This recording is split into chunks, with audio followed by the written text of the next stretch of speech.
Di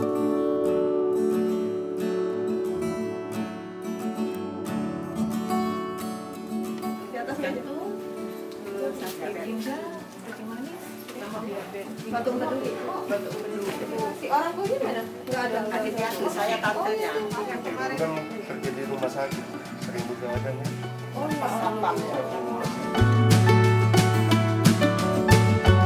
Jadi sekali lagi saya berharap kepada masyarakat, saya titip kepada lurah maupun kecamatan, jangan nunggu parah dulu ya, seperti Anwar ini ya. Jadi kalau bisa, kalau memang menemukan warganya sakit, jangan sungkan-sungkan lah, minimal dibawa ke puskesmas.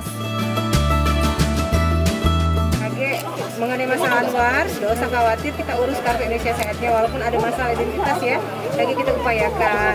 Dan mengenai Bu Esther, dia dirawat juga langsung ke rumah sakit Bari ya Pak ya, Bu ya. Kami sampai sini ya. Yuk,